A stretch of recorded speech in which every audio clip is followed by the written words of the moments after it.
But on that note, Chris Dominguez, how are you doing today? Yeah, I'm great. I'm great. Like very excited about the product launch. Likewise, I know like storage chain is amazing, and I love it when we take hands together to build something great. And I'm so looking forward to just shining a light on what we've built to everyone here. So excited. Absolutely, absolutely. So, yeah, I'm happy to go in depth on, our piece of what we're providing, the decentralized storage piece. Whenever you're ready, just let me know, and I'm happy to chat about it. Amazing. Thank you so much, Chris. We'll just give it 2 more minutes just for everyone to hop in. At least this call is recorded, so a lot of people can also still hear it a bit later. So that's great. And Mr. Chris Benedict, how are you doing today? And what have you been up to on the Finnovant side? Well, I'm doing great today, Paul. Thanks for asking. Just sweating it out here in New York. It's been very, very hot, but it's cooling down a little bit today. We should get a break. Um, the Finnovant side, everything is going swimmingly. We're super, super busy. PhēnixLoc has been such a great project to work on and has absorbed a lot of our time. We've gotten some friends and family feedback, and we've incorporated a lot of things that you'll hear about today. But yeah, it's all about PhēnixLoc these days, and I'm very excited to have this AMA. Amazing. Yeah, I think we've got quite a few people already here and a lot more that will be joining on as we go. So I think if no one has any objections, then we can get into it. Let's Sounds great. go. Amazing. Okay, so first of all, um, Chris, can you just walk us through exactly what PhēnixLoc is and why would people want to use it and what benefit can they get from it? Okay, since we have two Chris's on here, I'm going to assume that question's for me. Yes, that is. Sorry, Chris. Benedict. That's okay. Well, first of all, let's talk about what the need is, and then we'll talk a little bit about PhēnixLoc.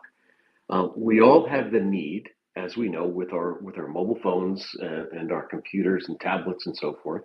We all have the need for storage. We all have the need to take important things that to us, whether it's photos of our dog or our family, or whether it's documents that we want to protect from a prior job, an institution, maybe it's medical records. It could be anything of value, which varies by person.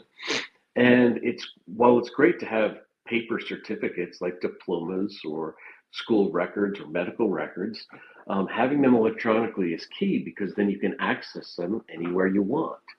And when you hear about data breaches, when you hear about passwords, millions of passwords being stolen or being hacked, it's quite scary from the biggest companies that we know out in the world, whether in no particular order. You have Apple, you have Google, you have all these folks that all of a sudden you hear that databases have been hacked and people's information is potentially at risk. So what PhēnixLoc brings to the table is an extra level of security that you're not getting anywhere else. And Chris Dominguez is going to talk about that, about the baseline technology that they offer that makes this much more secure in a decentralized fashion, node-based, than you'll get anywhere else. Layer on top of that the biometric security, the SATEC solution that we offer, and you've got just a solution that is so secure and will protect your data far greater than anyone else can or anyone else is doing today. So really what it comes down to is not only storing your things securely, but more securely than you've had the opportunity to do so to date. Okay, wow, that's a very good explanation. I love it. So my question is the next one, sorry, is how do we make sure that someone who's not tech savvy can still use PhēnixLoc confidently? All right, I'll take that again, and then I'll always give you and Brian the opportunity to jump in if you want to. But while there's some very sophisticated technology in front of and behind PhēnixLoc, it has been designed to be extremely user-friendly. If you can upload a file or send a picture to someone today with your phone or with your PC, you can use PhēnixLoc. It's super simple. Once you're enrolled, you just choose your files to upload, and there you go. It's that simple. So you do not have to be tech savvy.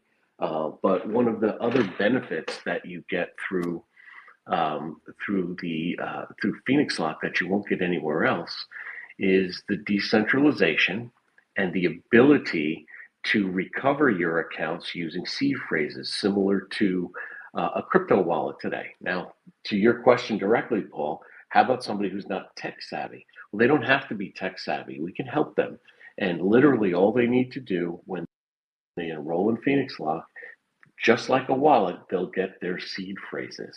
And they have to just make sure that they copy them down and keep them.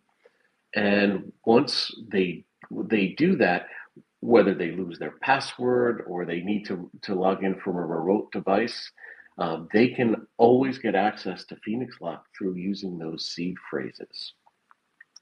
One of the other, in addition to that extra security and extra way of accessing data, we have a great, well, I think we're going to get to that. And I'm going to let Brian talk about the endowment feature, because I think that's probably something we're going to get to shortly, if not next. So tech savvy is not something you have to be to use PhēnixLoc. It's very, very easy to use.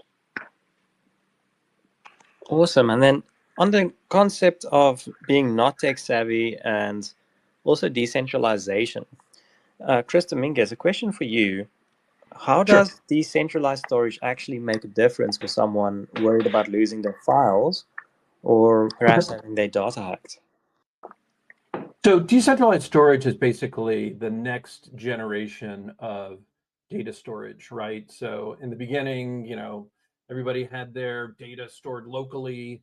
20 years ago, 30 years ago, data was stored in a data center, and then it evolved to being stored in what we'd call a Web 2 cloud, which is, Amazon S3, Microsoft Azure, IBM Cloud. So all the data was basically stored in a third-party storage cloud facility.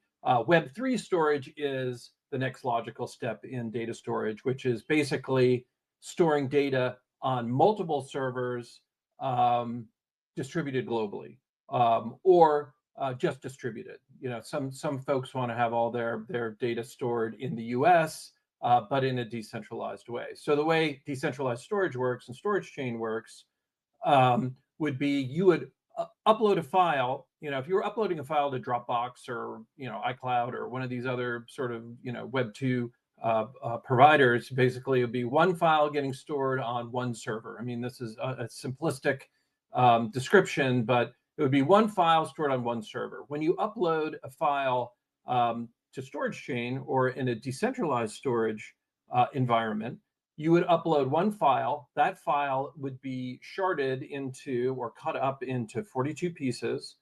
Each one of those pieces would be encrypted and put on one of the servers in our network, in the StorageChain VPS server network.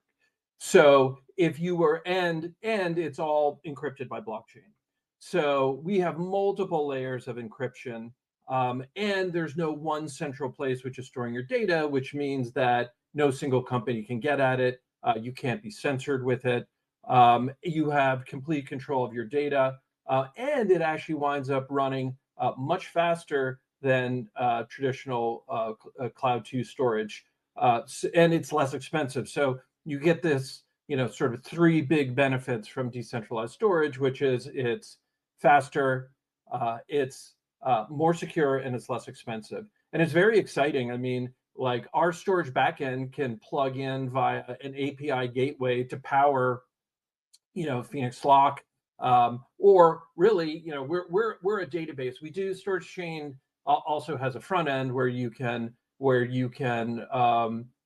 share files and do things. But in the case of our partnership, we really just have an API gateway which lets you all and, BitMobile and PhēnixLoc use our decentralized storage chain backend as the way to power, the storage piece of the product. And the most simple way to think about this is we would be the sort of iCloud storage equivalent to the blockchain phone, but it also works on browser, and it's not just limited to phone. So it's sort of like opening up a whole new world of how you can interact with these types of services. So we're very excited to be working with you guys on this, and really, it's sort of the democratization of data globally. So that's our goal. That's what we're trying to do, and this is a very, very nice example of how we can reach that goal. No, thank you so much for that. Just for interest's sake, so a few years ago there was an iCloud hack.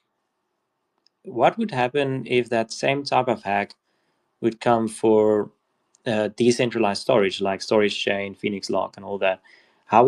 What would be the difference, or would we be able to, protect ourselves against that? Well, the way decentralized storage is set up to begin with is very security focused. And I don't ever want to say anything is unhackable, because I think ultimately everything is hackable. But if you're going to hack storage chain, hacking a storage chain data file is going to be 42 times harder than hacking a traditional data file. There's some inherent security precautions in our system, which are much like a MetaMask wallet. We were just talking about these passphrases for crypto wallets, and for every data bucket that's stored on storage chain, there is a passphrase which is encrypted, but it is not stored anywhere. So it's basically unhackable. I mean, if somebody would need to hack your storage bucket, they would have to have the passphrase which that user set up. So that's one thing. And then they would have to unencrypt 42 different pieces of a data file, which are sitting on 42 different servers globally. So the bar to being able to hack what we do is light years past what's currently happening in Web 2. And this is why Web 3 data storage decentralized is really a revolution, because, as you say, there's this massive iCloud hack. I think that happened like a couple months ago. Google's hacked. Google, like the biggest technology companies with the most stringent security that they can put on Web 2 environments, are getting hacked. And it happens all the time. Medical records, 23andMe, your DNA is being hacked, your email is being hacked, your phone number is being hacked. So this layer of security that we offer really, we feel, is going to take the data storage world to the next level. And it is, when you have multiple layers of encryption and you have data which is cut up and stored on multiple servers in multiple locations, that is how the security winds up. Just the structure of the way decentralized data works inherently makes the security much, much, much, much greater than what's currently available out there. That's a relief. I'm definitely using PhēnixLoc for my very private files and crypto and all that. So yeah, that's a big relief. Amazing. Then also a question: a lot of people have some misconceptions on decentralization. Do you mind sharing a few, then maybe putting them to rest for us? Well, I mean, I think decentralization, sometimes gets lumped in with, crypto. And crypto can kind of be sometimes tainted with, there are some crypto companies like meme coins that really, don't have much of a value proposition, and they're trying to, just, run on the coattails of a buzz phrase and all these sort of things. But the true decentralization, which you see in DeFi, in Bitcoin, basically systems that are not controlled by any central authority, but are controlled by, you know, a trusted community. Everything is available to see on the chain. It is the decentralization of different industry groups really creates a way where there is not able to be, third-party interference. And when I say third-party interference, there could be an example where the United States government could decide that, certain types of data that may have been stored are going to have to be revealed for certain reasons, and the data companies are going to have to hand over that data, which makes your data in one centralized location able to be accessed by third parties potentially, just in the way that that system is set up. In a decentralized system, that is not possible, which is why Bitcoin is a great example of how, like, a foreign country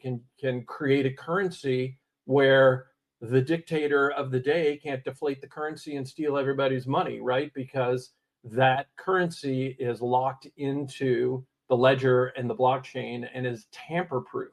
So this idea of data being tamper-proof, in whatever the scenario is, I gave you one scenario, but multiple scenarios of how your data can be tampered with. And the idea of the decentralization is that your data belongs to you, and your data should be and is now able to be tamper-proof by using blockchain and decentralization. So that's kind of how I would characterize it, and it's very exciting, and the upside, especially in finance and data storage and in these sorts of business sectors, is medical. I mean, it's really pretty astonishing, what you can accomplish with the decentralization. My visual image that I'm seeing of decentralization is like me having 6 pieces of gold on me, and now I'm going to bury it in 6 different locations, or maybe cut it up and put it into 12 different locations. But if I want to get that full amount back, I need to walk and get every piece back into one place, and that takes time. How do you make it that people get their data as in the same way that they would get it from a centralized place, as fast, as quickly as that? Or is there a time lag between those for that? Well, okay, so here's how the reason why what we do is so fast is that the data is not stored on the blockchain. That's a common misconception of decentralized data. The data is stored on servers which are encrypted by blockchain, but are connected by peer-to-peer technology. So, and everybody always remembers the example of, like, Napster and Pirate Bay and all these sort of, like, early file sharing type services.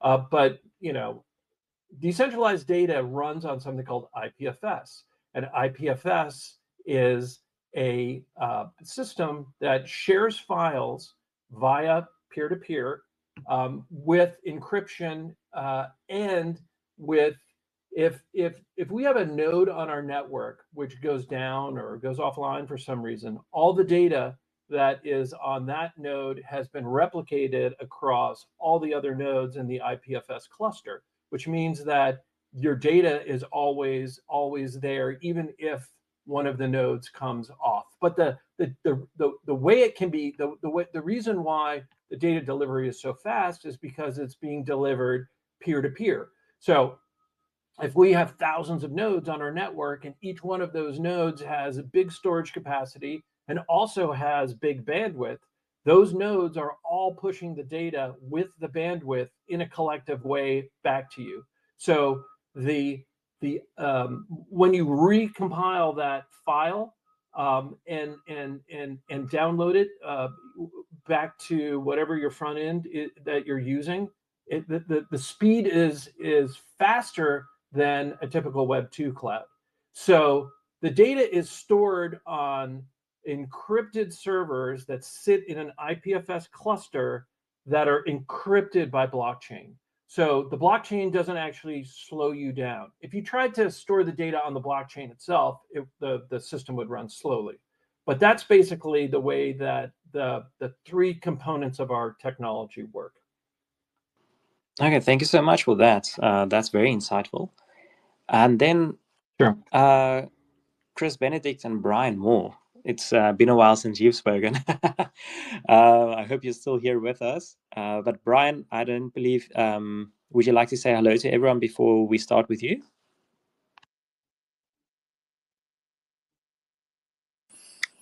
Yes, Paul, can you hear me? Loud and clear. Yeah, okay. So Paul is going to know my typical approach to these things, which in our tradition, we like to spend a moment up front. And I would like to firstly just say, congratulations to StorageChain. When you guys think about and take a look at, the biometric financial ecosystem of partners, all under Finnovant, you begin to really get a sense for these incredible technologies. And we've had a few of these AMAs, right? We've had a few people, Astrobit and others that we've done these AMAs with. And it's incredible and amazing that there is such a focused, dedicated, passionate group of people out there in these different companies, and StorageChain really sets the standard for this decentralized storage. And so I want to say thanks to Chris Dominguez and his team. I know that our internal team has been working on this project for over a year, and I imagine for many of you that are hearing this for the first time, it's probably an amazing thing to think about. That a technology takes this long to implement. But when you break down what it actually does and how it works, and I'm sure Paul will have questions surrounding this during this AMA, we'll talk about that and then drill deep, in a deeper way in other conversations. But I really wanted to say thanks to the StorageChain team and also to our incredible community. I was just sending Crazy Susie. I saw Susie on here. I was just sending her a note on Telegram. And Susie, I apologize. I apologize profusely because she wrote me a note a couple of weeks ago, and we have been working around the clock. So many of you probably, you see us on the AMAs, you see the media, social media kinds of things happening. And by the way, there was a press release that went out this morning. Maybe somebody could post that for us while we're talking. There was a press release that went out this morning for this launch of PhēnixLoc. And that will start winding its way around Africa. We kind of position that in the emerging markets because that is where the Phēnix X platform is being rolled out, as you guys know. And we're deeply ingrained in South Africa, Lesotho, Zambia, and many other countries. Please watch these channels for press releases. There's going to be a ton of press releases flowing out over the next days and weeks. You guys are going to be amazed. And so I apologize, Susie. She sent me, left me a message, and I just responded to it. Actually, while Paul was going through in the beginning, I just responded. So thank you for that question. And yes, we do need to follow up with that guy. But I do want to say thanks to everybody, Crazy Susie, Nick. Nick is fantastic. We have Dagonaut. Where's Dagonaut? I think he's traveling this week. Hopefully he's able to attend here. And we have Dagon's Lair, who pops in and out, Viv, and Kismet. Kismet is just incredible. The kind of attention these guys give. Douglas, who's in there helping and bringing together a lot of information for the wider community and the world to interact with. All of this depends on you guys. Every one of you that are part of this community how you position this, how you share this information in your social media channels. I just want to highlight that, and there are several affiliates on this call. These are affiliates that are in the continent of Africa. They're selling the Phēnix X phone. And I just want to highlight that this PhēnixLoc product, it's a standalone product. Of course, it'll be bundled with the phone, but it's a standalone product, and you can sell it. You can earn your affiliate rewards on this by selling it independently of the phone. This is an amazing thing that I just want to highlight. And we'll have lots more conversation on this in other AMAs, and we'll talk, have customer conversations and how they're using it. It has this incredible endowment feature, which is just super technology. It's just amazing technology. So many people will benefit from this around the world, and we're so excited to offer it. So Paul, I just want to do all that thanks up front. We really appreciate everybody. What an amazing community that we have. And we're so excited to be here with the press release, with this AMA, and launching this today. Many more conversations, AMAs, customer testimonials, and things to come soon in the future. Amazing. Thank you so much, Brian. The press release is in the comments below, so you can just go and check it out. Take your time, read through it, and let us know what you think. Talking about the endowment feature, Brian, can you please take us through exactly what it is, how it works, and why would you use it, and why would someone in my country use it? Yeah, so this guys, for anybody who has a digital life, which I would imagine each of you do because you're on this call, right? And you're going to be using your phone, your tablet, and hopefully it's a Phēnix X. You're getting those if you're in those markets. And the point is you're using this technology. You are opening up wallets. You are accessing Binance. You're accessing MEXC. You're accessing Coinbase. You're buying a lot of land someplace where there's a title. You may have a motorcycle, a car. You may have graduated from a college, a university, a high school, and you've got these certificates, these diplomas. And all of a sudden, and your passport, and all of a sudden your birth certificate, you're looking at some very critical information. And what the endowment feature allows you to do is it gives you the ability to select somebody that you really want to give all of this to. God forbid, in the event of your demise, something were to happen to you, this can be handed off. It can go to your attorney. It can go to your mom, your dad, your brother, your sister, your wife, your children. You can hand this off to somebody that can actually do something with it if you were to have an unlikely demise. And this is such an important thing. We tell a story, Paul, about this, and I think you'll see it in some of the advertising that just started to go out last night. So maybe take a look at the social media channels on X for Finnovant and Biometric Financial. And what you'll see there's a picture of a guy climbing through a landfill. You guys know what a landfill is, right? This is where every time you dump something at a restaurant or at your house and into a garbage can and it gets picked up, or a dumpster nearby, you're throwing your stuff away, that's ending up in a landfill. Sometimes they may burn it, it could end up other places, but a lot of that ends up in landfills. And there's a guy in the UK who had 8,000 Bitcoin. Imagine this, it's almost $1 billion.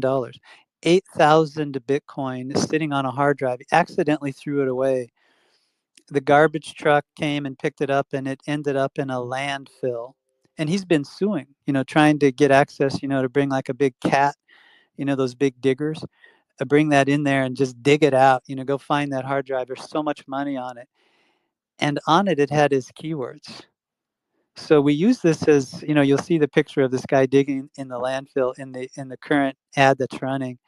Can you imagine having this much money that has been lost in such a frivolous way, but there was no backup of these keywords? With PhēnixLoc, you will be able to put those securely into a service that nobody can tamper with, that you'll have it there forever. And God forbid, if anything happens to you, you have this endowment feature that can be handed off to someone else. So had this poor guy in the UK had PhēnixLoc, he would have still had access to all of that incredible money. And we use that as an example. There are tens of thousands, hundreds of thousands, millions of examples like this around the world. And we'll be doing testimonials with people who have lost incredible fortunes that will be using PhēnixLoc and be so excited they have this product now. Because no matter what happens to you, you will always have the ability to hand that off. And so this happens at a year at a time, right? You can set it out for a year. And then if you're not responding to the prompts that come back to you, then it automatically shifts over to the person that you've identified. So this, Paul, is such an exciting service. It's so amazing. And talk about cost effective. It's incredibly inexpensive. It's only $19.99 for a year. And you can put all of your just critical information.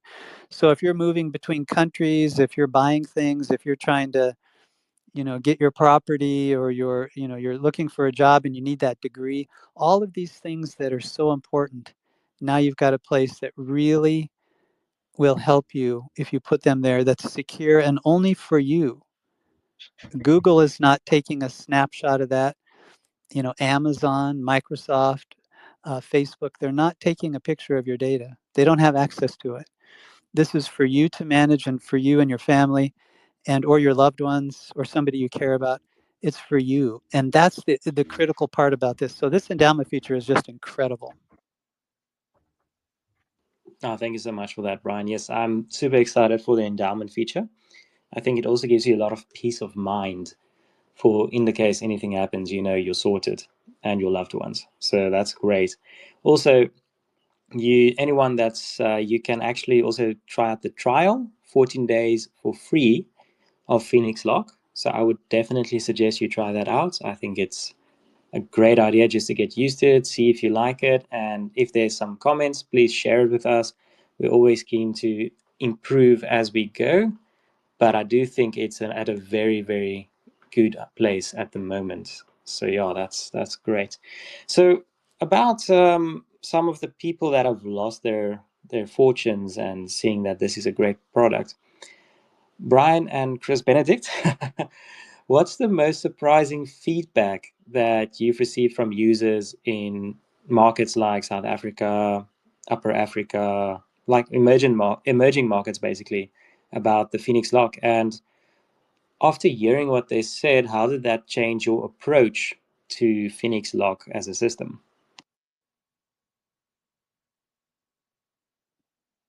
Chris, do you want to jump on that first? Yeah, sure. Well, I think I don't know that I would call anything surprising, but what I think people really gravitated to was the enhanced security, which made sense to them. And the security is, if you come through the Phēnix X, you really have the highest level of security because we've got the added biometric features on the platform that you can use to secure access to PhēnixLoc. But the ability to easily set it up, easily load data, load information, private documents in, and the ability to have, because of the blockchain base that Chris talked about earlier, the ability to have seed phrases backed up somewhere that you can use for access, that they can even, put in a secure location, that if something does happen to them, someone else has access to them. The endowment feature will get that to them as well. So I think what is standing out to them, to me, is two things. It's the security with the seed phrases, which gives them lots of flexibility on how they want to secure their data and secure access for others, and the endowment feature. The two of them work so well together that people are saying that, God, I wish I could do this. I'm going to put everything in here because they can then make sure that a designated person gets access to everything that they want them to have in the event something happens to them, like Brian was talking about. We've also gotten a lot of feedback on potential new enhancements, and I'm going to hold off on sharing what some of them are because we'd love the community to get out there, try the trial for a couple of weeks, and once you do it, you're going to love it. Then go ahead and get into the full year with the endowment feature and use it. And we'll be having more AMAs here specifically about PhēnixLoc to talk about what the enhancements are, what the additional functionality that people would like to see that we'll build in there. Yeah, it's an incredibly important and flexible platform for us to make sure we're delivering what each specific market and people want to see in PhēnixLoc.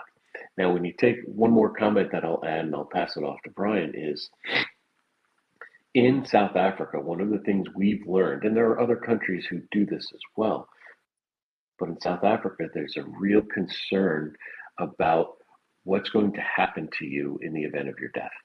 And people invest in what are called stockpiles, but basically they are, for those folks who haven't heard the term before, it's basically a burial arrangements if something happens to you or in the event of your death. In South Africa, that is such a prevalent thing that people culturally are aware of, that being able to store their important information here just makes perfect sense. In the event something happens to them, they can delegate someone for their information to go to.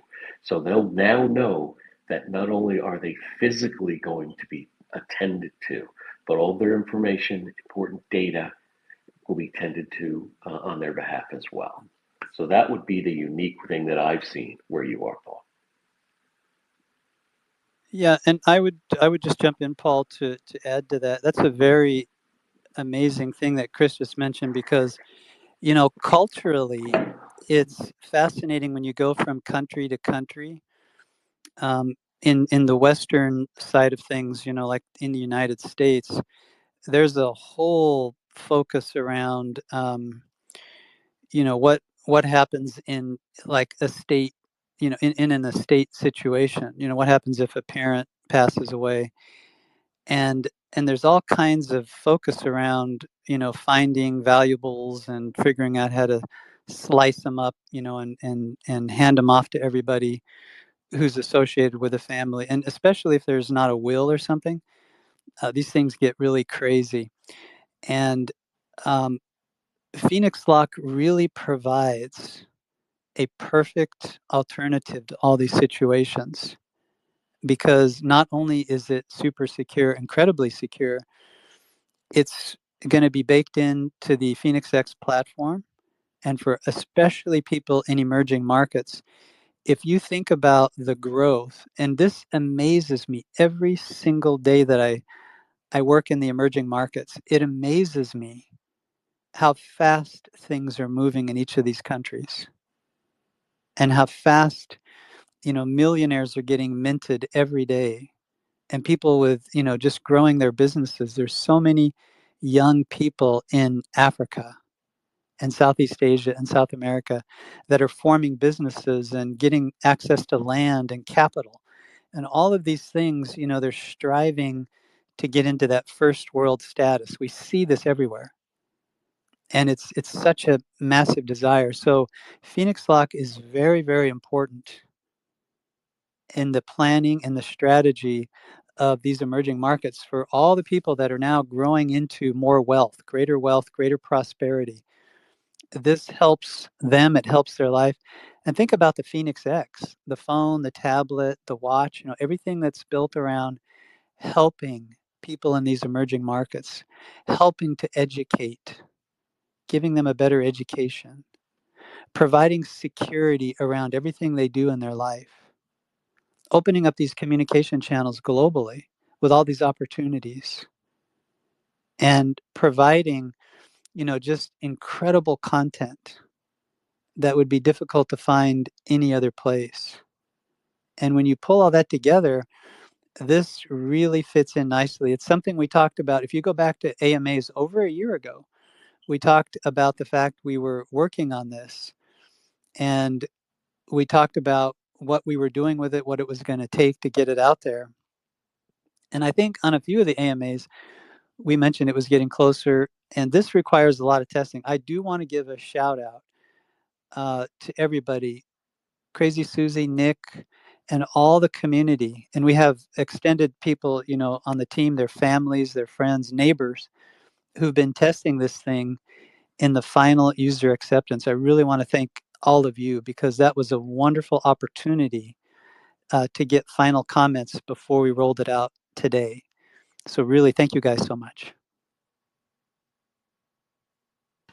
Thanks so much for that, Brian. That's great.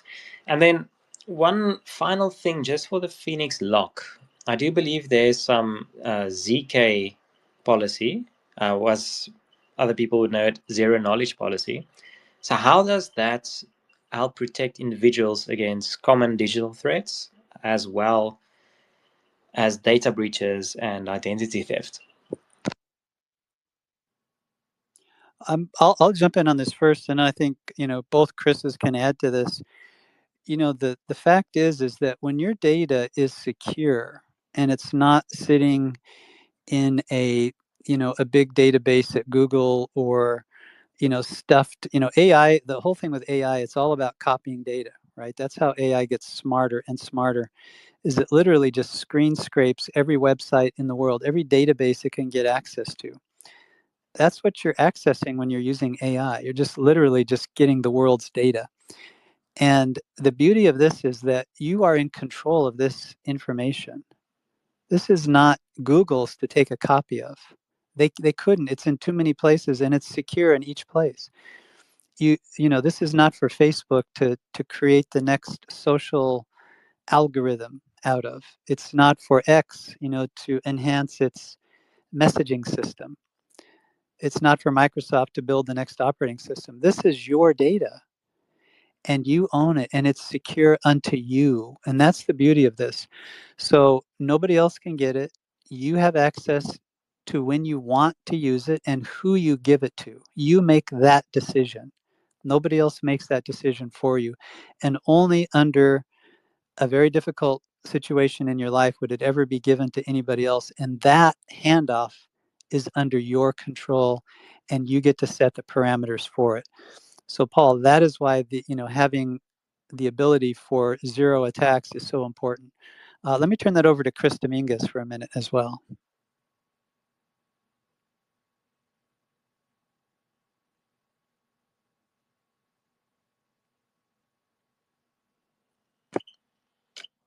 Oh, sorry guys, I was on mute.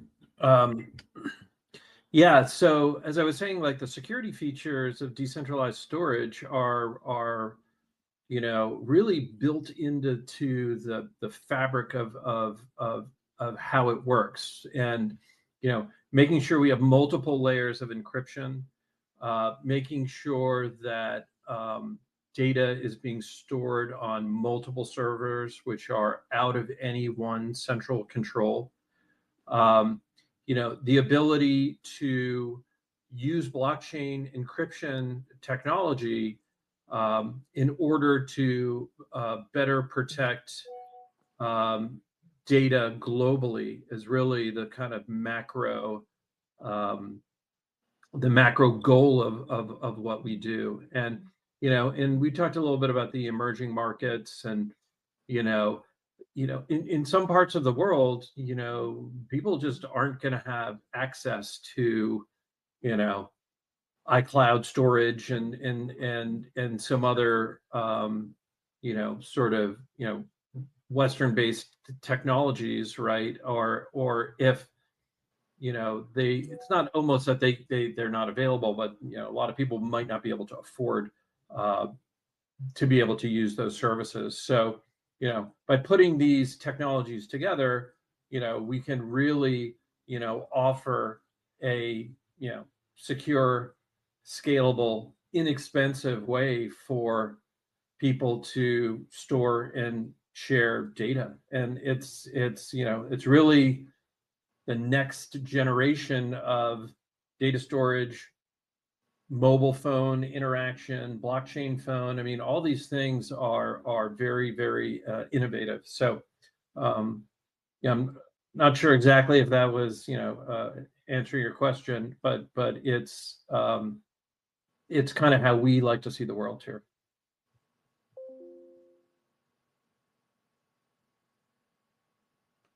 Amazing. And for those who don't know what zero knowledge is, can one of you just please explain to those that's not so tech savvy, what is ZK? What is zero knowledge?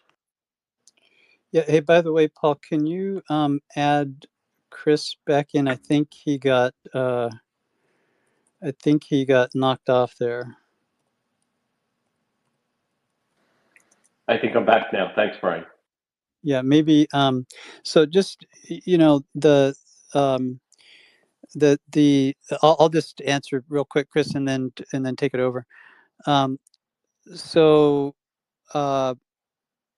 what zero knowledge is all about, this is like, if you think of security at the heart of security, or the core of security, we talk about, you guys hear us talking about biometrics, right? You hear us talking about face and voice, and we talk about DeFi, decentralized finance security. We talk about storage of data, in multiple locations. So there's no single point of attack.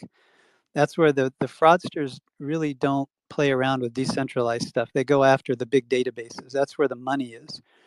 That's where they try to crack them. If they can get everything in one spot, that's their attack vector. At the core of all this security is cryptography. How do you take data that you and I can see on a screen and store that? How do you put it someplace that is in under a cryptographic format that nobody else can access? So when you think about this zero knowledge, this is where you have the person who kind of owns the data. This is like like the owner of the data. They can access their data and take advantage of it without revealing any information to anybody else that can compromise it. So this allows that cryptography to store the data. You can access it, the access vector, the access methodology, and you don't have to share that with anybody else. It's not yours to share. Like, your biometrics are unique to you. And the way that we store those cryptographically, the way that we maintain them on the device in a secure area, only accessible by you, is kind of how this works. So nobody else can access that. They don't have the key to it. They don't have your biometrics. They can never gain access. All of this data is stored in the same way, cryptographically. So this is where zero knowledge comes into play. It's yours, only yours. You have access to it. Nobody else can convince you or anyone else to gain access. It's only yours. Over to you, Chris. Well, I don't know how to add to that, other than I will say, I'll just reiterate, when we talk about those encryption protocols, and when we talk about zero knowledge, and that we as a business really don't know what your data is, it's an important thing to remember.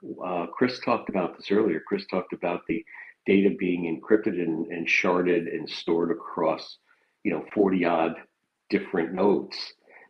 That is important, because even if we wanted to, we couldn't see what that information is.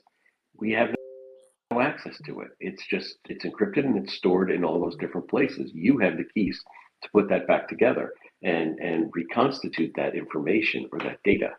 And I'll reiterate what Brian was just talking about, the biometrics, the SATEC biometrics on your phone. There's no centralized database that contains and stores that information. It's in the secure element on your device. So you're the only person with access to it. It's encrypted, it's stored securely, and there's a minuscule attack surface for someone to try to get at that data. For someone to try to get it, they'd have to get access to your phone or steal your device, right? to try to break that encryption and get what that biometric electronic fingerprint might look like. And that will vary. You know, if you have it on different devices, your print will look different on different devices. So very important to realize and feel secure about the fact that we don't know what your data looks like.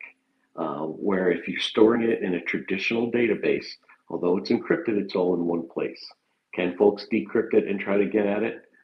Anything's a possibility. So that's the zero knowledge proof. We have no idea what that data is, and we have no ability to reconstitute it. Great. Amazing. Thank you so much. That's a very, now I'm very informed. I also think there's quite a few people like myself, you know, you hear these terms zero knowledge, like, okay, why don't I have knowledge of? But it's it's actually that we as a company don't have knowledge of the user more than we ought to. So that's really great. And yeah, so Mr. Chris Dominguez, looking ahead, what are your projections for decentralized storage for the future? Well, I mean, I think where our future is really going is into vector data storage, decentralized vector storage, and vector storage is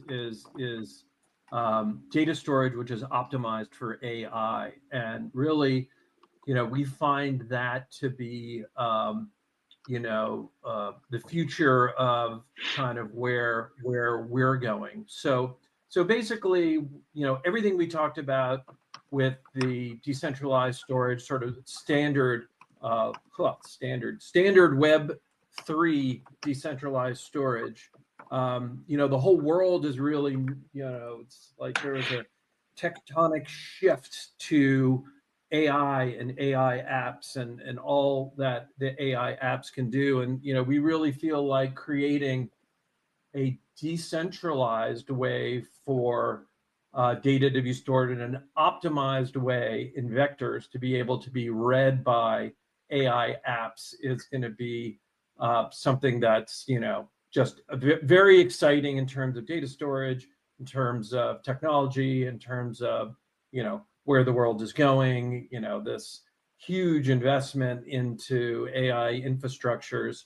You know, there are companies like Pinecone that do, you know, vector storage, sort of Web2 cloud vector storage, but we're excited about Web3 vector storage. You know, just as a kind of, if we want to think, hey, what's the future going to bring us? And you know, there's so many applications for AI that, you know, creating a decentralized way to optimize AI storage, you know, if you ask me what the future is, which I think you did, I would say that is what the future will hold. Amazing. Thank you so much for that. And Chris O'Brien, do you have anything that you would like to add to that? Chris Benedict this time? Oh, nothing to add at this time. I want to see if we have a couple of moments for questions, since we're running a little bit over. Yes, so if anyone wants to ask a question, now is your time.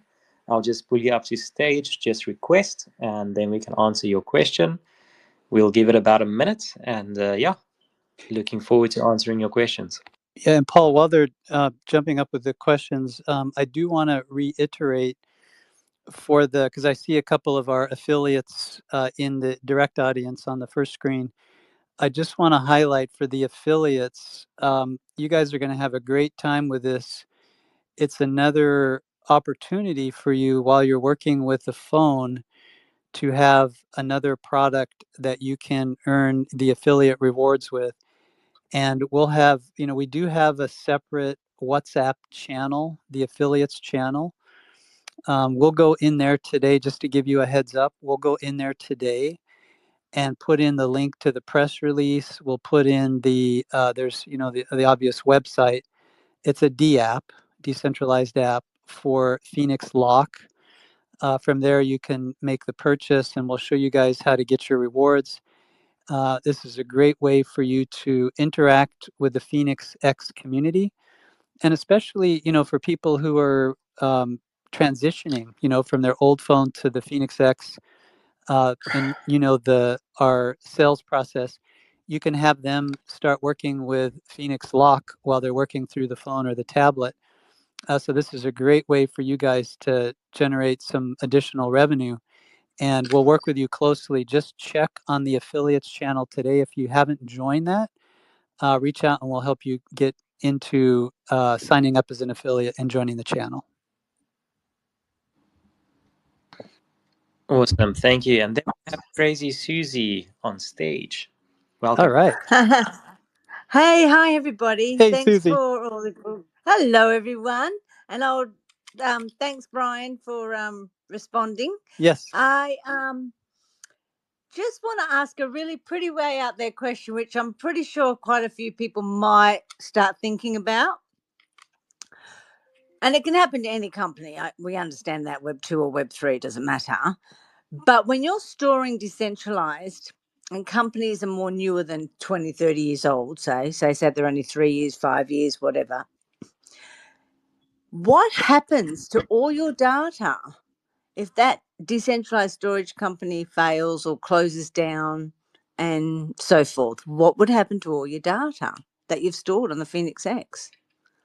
Yeah, this is a PhēnixLoc, sorry, and Phēnix. So yeah, anything that's decentralized from these devices. So it's a bit of a question for both parties here. Yeah, this is a really, really good question. I'm glad you asked that. So we have both in our contract, because we're in a partnership, both in the contract and just in how we do things from technology. We always look to the future because we also know that technology, and you'll see this in future releases of the Phēnix X, right? We'll be going to 5G, we'll be upgrading the versions of Android and adding incredible new features that are being developed today in those future technologies. So those will change some of the functionality you're using right now on the phone. It's the same with the storage, and the storage will be updated and change over time.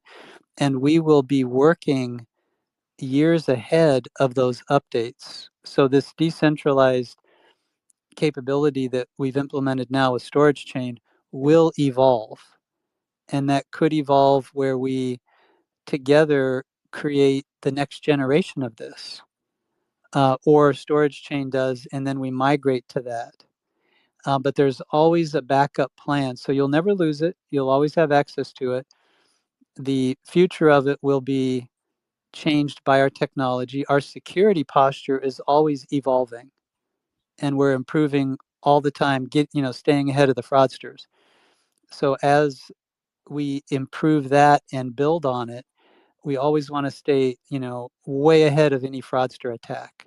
And that's part of what we do as a baseline activity. So, and we'll talk about that too, Susie, in AMAs and kind of what our strategy is and how to stay ahead of that. But everything that you have today on your Phēnix X platform, whether it's the phone, the tablet, the watch, it's the same question across everything. And we're looking at all of this continuously.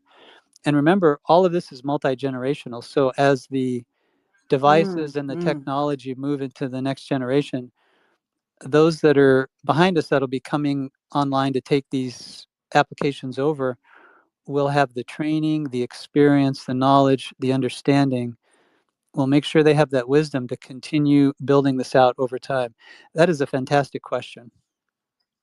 Yeah, because all that data needs to get migrated. If StorageChain becomes another one or does something, like you said, we need to migrate. You can't just lose all that data that someone might have placed on their devices. So, yeah, and AI coming in, you start thinking, okay, decentralized is great. Do not get me wrong. It's way better than what we've got going on in the Web 2.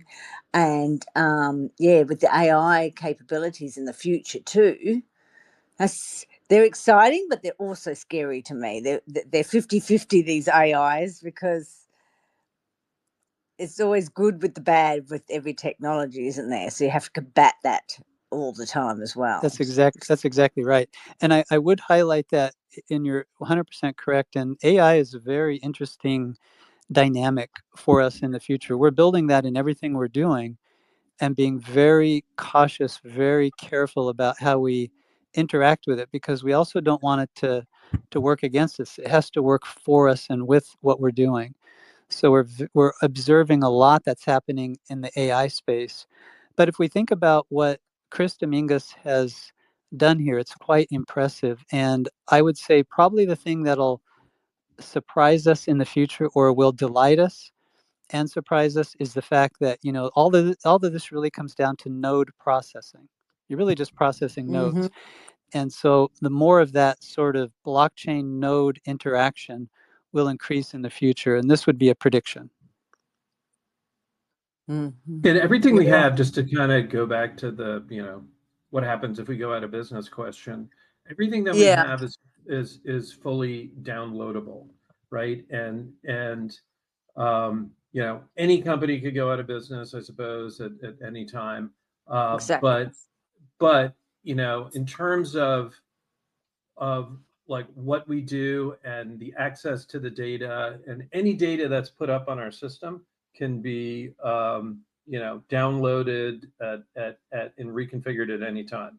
So it's not like, oh, you put your data up into StorageChain and you can never touch it again. I mean, what we're doing with folks is we're completely S3 compatible, so that if you are storing data on Amazon S3, which cost about, I mean, we're about, you know, 80% less in terms of cost than Amazon S3, but our data is S3 compatible, which means that if you have a bunch of data sitting on Amazon, you can, you know, with our API and our access key, you can just store it on StorageChain instead of AWS. But in, you know, to answer your question about, you know, what happens if we go out of business or what have you, you can do the same thing where you can take all the data that's sitting on StorageChain and move it over to Amazon S3 with our API configuration. So again, you're talking about like super unlikely outlier situations, but